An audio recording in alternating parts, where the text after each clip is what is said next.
Choosing location is integral to the film. In essence, another character.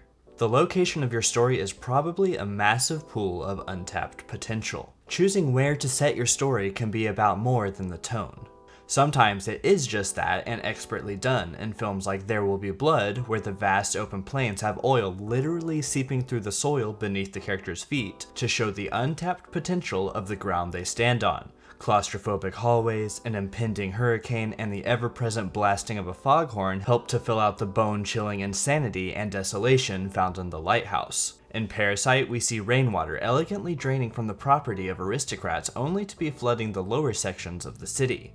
This wonderfully illustrates the social arguments present in Bong's film. We see a unique use of location in Killing of the Sacred Deer, where director Yorgos Lanthimos decides to leave an alarming amount of headroom above the characters, always letting the sky look down on them, which feeds into the supernatural foreshadowings present in the film, suggesting that these beings always loom over you. However, I believe there are examples like Wes Anderson's The Darjeeling Limited that take location one step further to not just set the tone and enhance the themes, but to serve as central plot devices and metaphors that the story requires to function.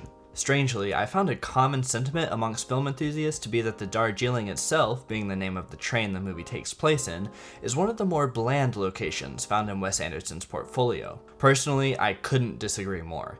That being the case, this video will serve a few purposes. First, to defend the Darjeeling Limited as one of my favorites, to provide my dissection and interpretation of the story so that others might appreciate it more, and to express exactly why leveraging location in your writing can be so powerful by looking at this example. To set the stage, the Darjeeling Limited is about the three Whitman brothers reuniting a year after their father's death. They embark on a journey of reconnection with one another and the spiritual world via an India-spanning tour aboard the Darjeeling, all organized by the eldest brother, Francis. This train that the film takes place on is the visual representation of the brothers' grief and the journey of moving forward. But before we can understand the depth of this metaphor, we have to go back so we can know the three brothers.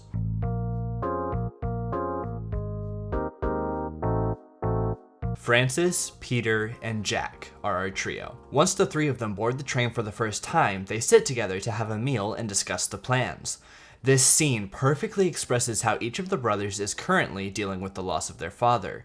While each of them handles their mourning in different ways, as I will explore next, this state of inherent grief and pain is expressed through the dark gag where each of them pulls out a painkiller or muscle relaxant of some variation that serves their own needs only to decide to swap with each other so they can each get a dose of all three drugs. So what separates one brother from the next, you may ask? Peter Whitman is the first brother we meet in the film. It starts with both he and an older gentleman racing to catch the Darjeeling as it is already departing. We learn that Peter's wife, Alice, is a mere 6 weeks away from giving birth to their firstborn when the trip begins. Right after telling Jack about his imminent child, he says this. I'm trying not to get too caught up in it right now. Don't tell Francis.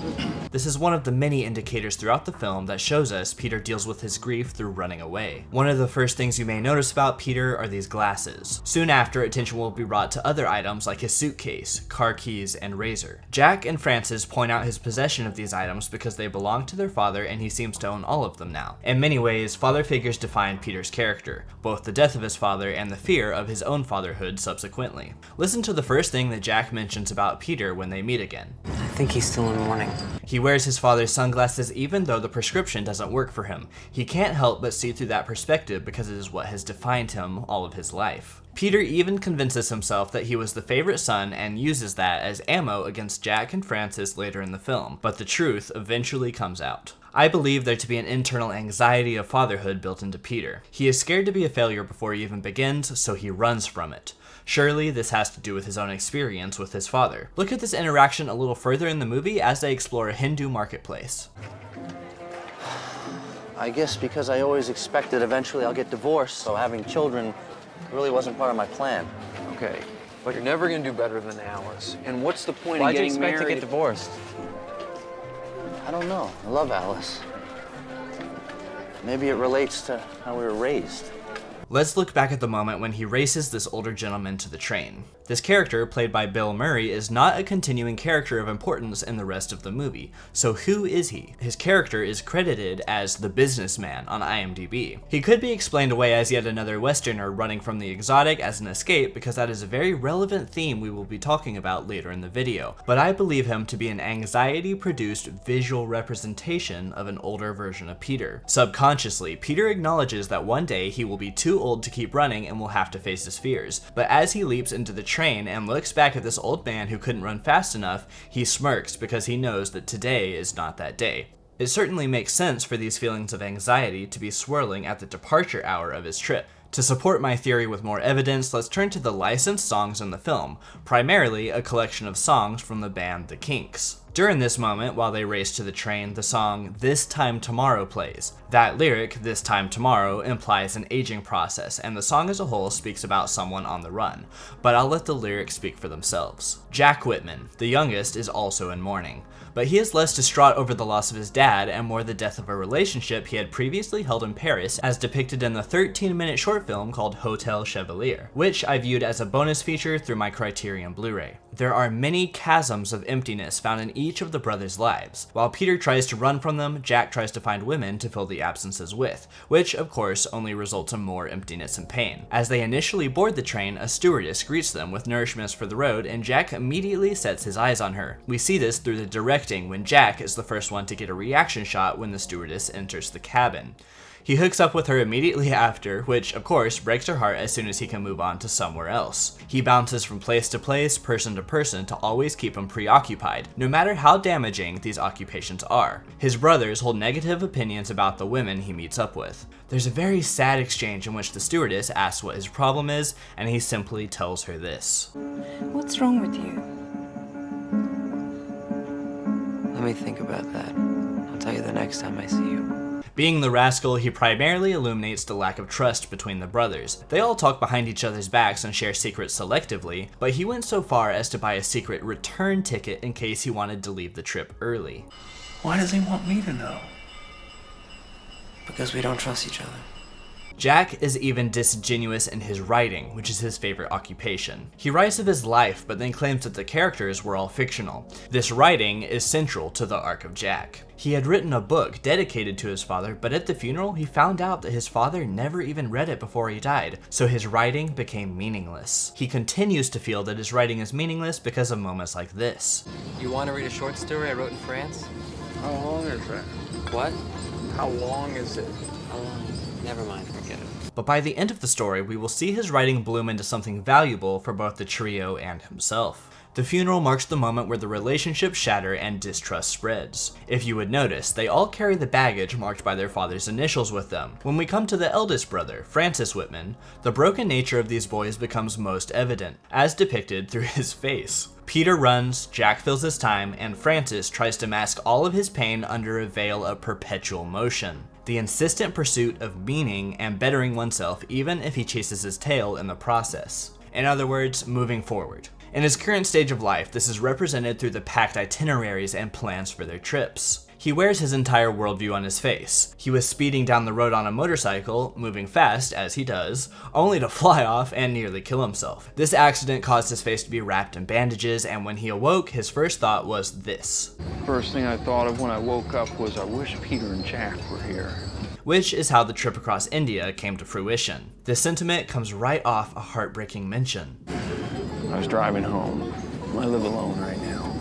Anyway. He moves too fast to think about that absence. He wants to be better. A key component to understanding the character of Francis is to contrast him against their mother, despite still being alive. She was a neglectful mother, choosing not to even attend the funeral because she didn't want to. The Whitmans lost their father, had no real mother, separated from each other, and each deal with some form of emptiness inside. The film recognizes 3 ways someone can address these absences. One of those ways is by simply stepping in and filling them. Francis looks after his younger siblings. He fills the void that was left when their mother abandoned them. He carries over her nurturing spirit, and this is seen through some mirrored mannerisms. We want meat or fish? I'm gonna have the chicken. Jack, you wanna try the fish? I bet that's delicious. And Peter, the lamb? Chicken, a fish, and a lamb? How does that sound? Now who wants a soup? Raise your hand. What do we want for breakfast? Jack? You'll like the porridge. Peter, fresh mango, and cornflakes for you, Francie. Now, who wants scrambled eggs? Raise your hand. Let's make an agreement. Okay. A, I want us to become brothers again like we used to be. All right, let's make an agreement. A, we'll get an early start tomorrow morning and try to enjoy each other's company here in this beautiful place. There's a transition in the film that is edited on the motion of Francis putting his arm around Jack to comfort him. He even asks his brother this question. Did I raise us?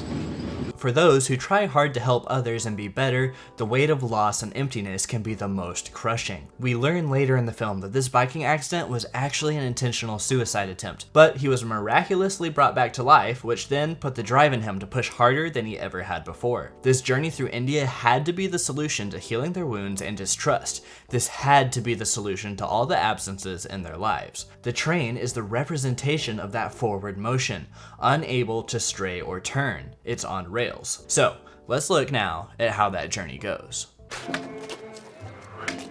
We're in an emergency here. I got my face smashed in, Jack's heart's been ripped to shreds, and Robbie's having a child! It's common practice for Westerners to expect to find revelation in the exotic. They are so sick of their mundane existence that they expect simply traveling to a new country is what will bring them spiritual reinvention. Much of the middle of the film is dedicated to the mockery of such thought processes. The Whitmans explore various Hindu marketplaces and temples along the path of the Darjeeling, cheaply mimicking the rituals they hold there, thinking they are making progress. I'm gonna go pray at a different thing. This pseudo-spirituality is perhaps best represented in a moment when children on the streets mock them, only for Francis to exclaim the beauty of the people there. These guys are laughing at us. I love it here. When thinking about location as character, do not mistake the busyness of these sets as clutter that sets a tone. Pay close attention to the details because Wes Anderson has a keen eye for the difference between detail and clutter. This all comes down to intentionality. The Whitmans are particularly attracted to the most materialistic vendors on the street. The rampant elephant and tiger imagery will play a significant story role that we will talk about later. Even the catchy name of the train bears significance when you give it a moment of reflection. The translated definition of Darjeeling from the Tibetan dictionary is the land of the thunderbolt. This lines up perfectly with Francis's goal. He expects coming to this new land to be their thunderbolt, the spark of inspiration needed to restart their lives. Pay attention to the details. Even this brief moment where they decide to shatter the perfume left to Jack from his ex holds great metaphorical substance. This is a remnant from a now empty spot in Jack's life, and when they shatter it, now losing that too, it permeates the air and causes them all distress. After they fumble around for a while, we come to a major turning point in the story. The train gets lost. Navigators can't seem to figure out where they are, and Jack asks this reasonable question. Says the train's lost. How can a train be lost? It's on rails. The navigators claim they must have taken a wrong turn in the night, when their trip coordinator, Brendan, tells them this. What you just said, say it again. We haven't located us yet. Ah! Is that symbolic? We haven't located us yet. Francis freaks out and takes that as a sign. He insists that this is a revelation alluding to their loss of self-identity. Francis is prone to find meaning in the mundane, mostly because he wants to. You could perceive this as either desperation or hope. Either way, it keeps Francis going. We can see this attitude in Francis even before the train gets lost in little moments like this. Do you think it's working? Do we feel something? I hope so. It's got to. This revelation brought on by getting the train lost leads the brothers to have a hilarious ritual atop a nearby plateau, which involves dancing, peacock feathers, and a campfire. The scene is very comical because the brothers fail to follow the simplest instructions and baffle the ritual because of it, but this also leads to a very tender moment of truth and sadness for Francis when he realizes that the ritual didn't work for them. I tried my hardest. I don't know what else to do. They decide to split up and return home, which transitions into one of my favorite crash zooms of all time.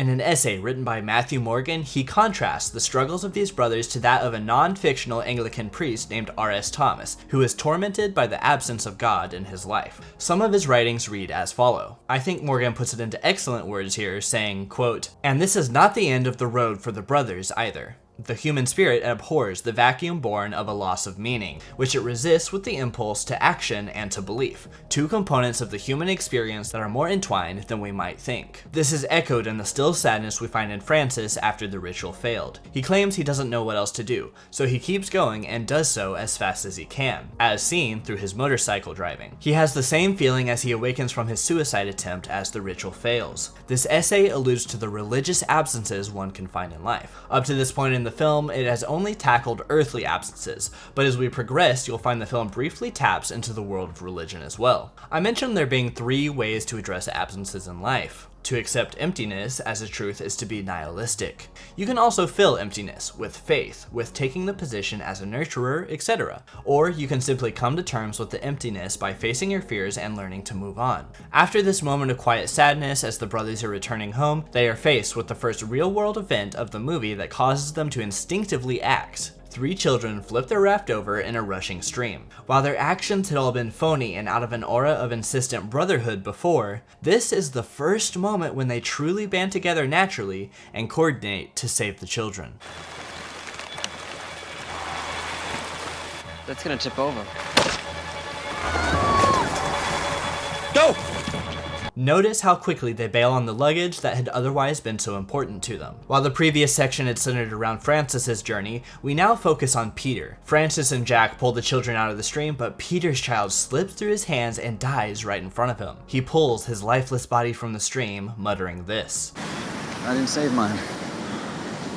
Peter's fears of fatherhood are illuminated here because he is forced to take the body back to the village where the children belong. He finds babies in front of him and is even forced to hold one. As divine punishment for running, Peter has been forced to face his fears in failure. On this cue where the brothers have just come together for the first time, we get a flashback to the funeral, where their relationships shatter. As we come back to the present, they join the community in burning the corpse of the deceased child and bathe with them in the river after. I would argue this is the first time that they have attended a legitimate ritual while in India. After the funeral, they're continuing to the airport to head home, but this excursion has instilled a new sense of brotherhood in them, so a moment of true honesty arrives when Francis removes his bandages to show them his scars. They tear up the plane tickets and continue on their journey.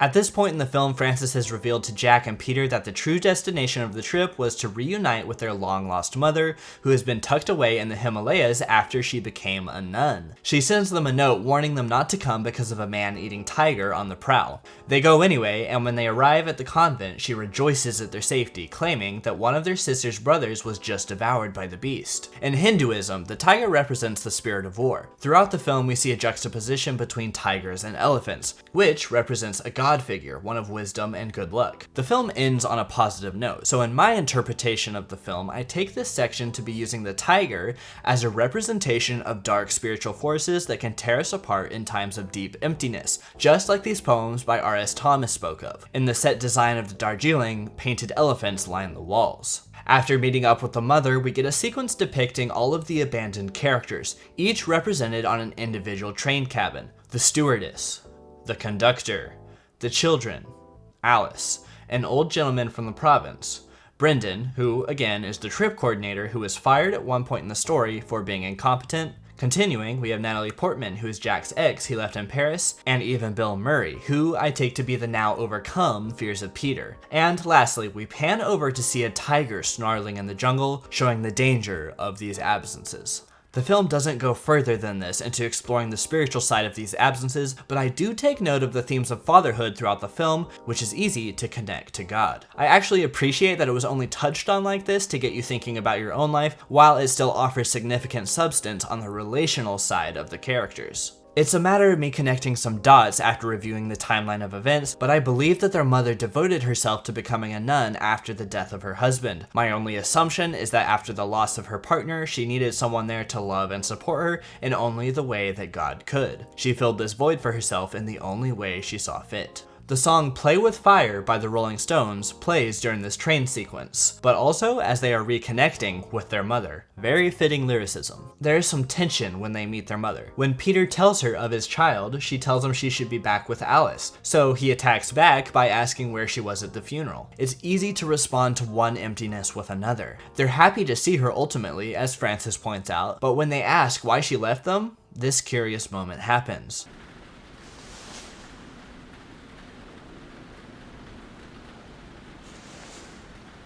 You're talking to her. You're talking to someone else. You're not talking to me. She means that they are imagining a mother who never was. Maybe she should have been, but she wasn't that person. She says it's part of the past, but it's far more relevant to the boys. But it's over, isn't it? Not for us. When they awake in the morning, she has vanished, and the people of the convent simply tell them that she goes away sometimes. This is one of those absences the boys realize they either have to come to terms with or let torment them for the rest of their lives. Francis leads the charge to the peak of the mountain, and they hold their own ritual where they build a totem, putting to rest the memory and wish of their mother. As the film wraps up, each of the Whitmans finds the conclusion to the journey that the Darjeeling has taken them on. Looking at Jack, his ex offered to meet him again in Italy. He finds the ending to his short story through this. I love you, she said. I never hurt you on purpose. He nodded. I don't care. He would not be going to Italy. He stops denying that his work is about himself and his brothers. His writing has finally meant something to him, and he will stop running to women to distract him. Peter can finally be a father. He is ready to return to Alice. We find him wearing the glasses on his forehead rather than looking through the lenses of his father. And Francis has finally gotten his brothers back, and they allow him to care for them. He had stolen their passports previously in the film, so they couldn't leave, but he finally offers them back because he trusts them, and they tell him to hold on to them. The film ends as the three brothers chase after the tail of a new train that will take them to new destinations, always moving forward. They each have luggage from their father in their hands, but Francis cries out, "Dad's luggage won't make it." So they release the baggage from their father's death and leap onto the new train, free from their past. They are brothers again as they depart into new horizons. The Darjeeling Limited is a great example of intentionality in its location design. The train truly becomes an essential character of the story, being the symbolic and physical vessel of progression for the characters. In the same way a tour guide would lead you safely through a foreign place, the Darjeeling knows when to move forward and when to get lost for the Whitmans. Decorated by these symbols of elephants, the Darjeeling proved to be a good sign of luck indeed. When you're outlining your story and filling out the details of the world, never forget to leverage your location to expand upon the themes, set the tone, and, if possible, serve as a greater narrative function as it does in this fantastic film. Thanks for watching this episode, guys. If you enjoyed it or found it informative, leave it a like and subscribe. If you thought it could have been better though, give it a thumbs down and leave me some constructive criticisms in the comments below. Thanks guys, I'll see you later.